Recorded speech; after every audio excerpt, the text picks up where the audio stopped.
Hi, this is Jonathan Rosen, head to Jerusalem Psychotherapist. This week's Torah and Psychology class, Vaeschanan, is going to look at the power of interpretation, the power of our thoughts. Because in this week's parasha, we read for the second time the Aseret Dibros.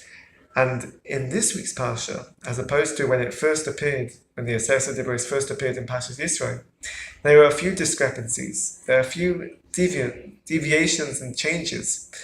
The most obvious one is Zachar and Shamar in relating to Shabbos.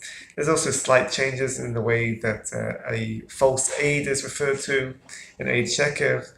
There's also a slight change in the order when we're talking about Lo Sachmoid and the different contexts that are discussed in that pasuk. So there are a few places. There are a number. Some are more obvious, some are less obvious, in terms of discrepancies and changes between the Aseret Dibros. And we have to ask, what is the significance behind this?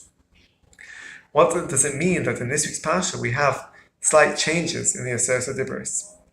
So some of the Mefarshim explain that when it's repeated and with the changes in the Aseret Dibros in Parshas Vaeschanan, it's actually referring to the Torah Shebal Peh. Because obviously at Har Sinai we have the Torah Shebechsav, we have the Aseret Dibros, we have the Luchos, we have the Torah that was written. But we understand also that at Har Sinai the Torah Shebal Peh was also given as an integral, inherent part of the Masorah of Torah. We have to have also the Torah Shebal Peh. Different Mefarshim explain this in different ways, that perhaps what was written in the Aseret Dibros with the slight changes actually relates to the writing down of the additional explanation of the written Torah. That when necessary, we need to have the explanation, we need to have the interpretation and discussion which elucidates the Torah Shebechsav. And this is the Torah Shebal Peh. This is the purpose of Torah Shebal Peh. Other Mefarshim say that perhaps this is actually Moshe Rabbeinu, in his understanding, obviously in his position and his wisdom and understanding of the Torah, was able to elaborate, was able to elucidate and explain what the psukim meant, and these slight changes are the written form of these explanations of Moshe Rabbeinu, the understanding of Moshe Rabbeinu.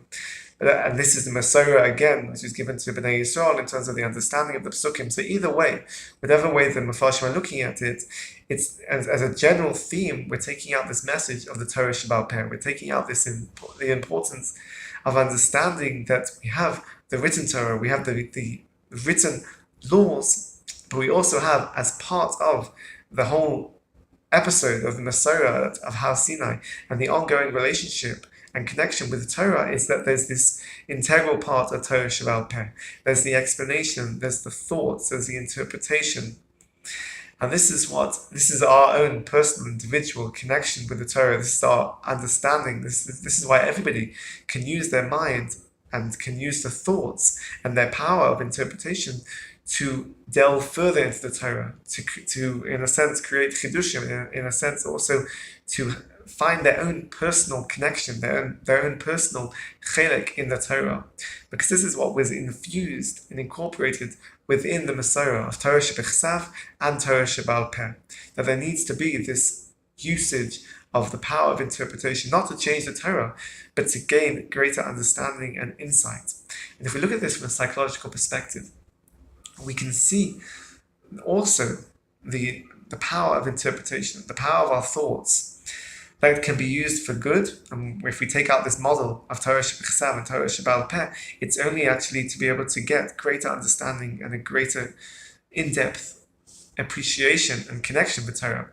But from a psychological perspective, sometimes we can take the basic laws of our lives in terms of our relationships with people, in terms of our family, in terms of our interactions with people, and these are in a sense the laws, these are our understanding, the basic laws.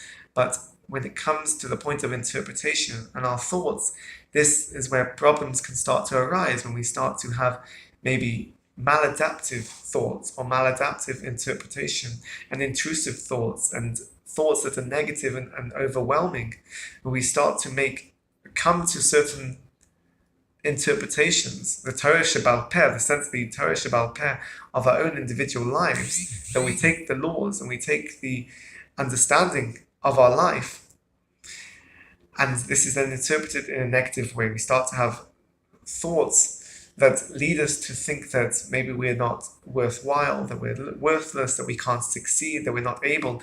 In a sense, this is the Masorah.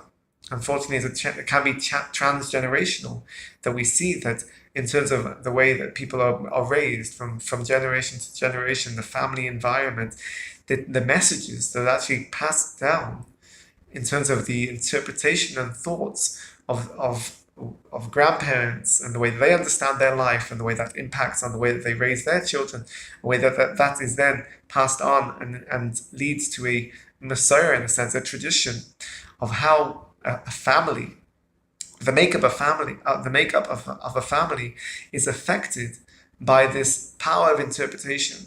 That there are laws, general laws of existence, that we can say the way a family should function, family systems, interactions, relationships.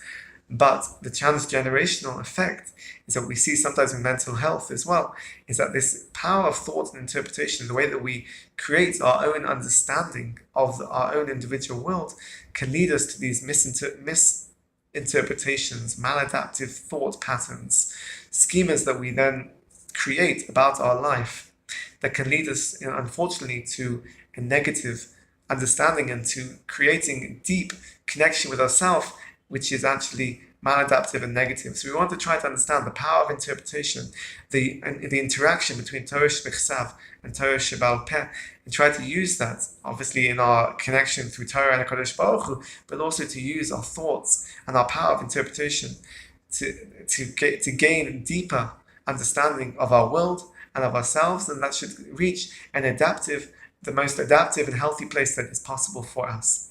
Have a great Shabbos and keep well.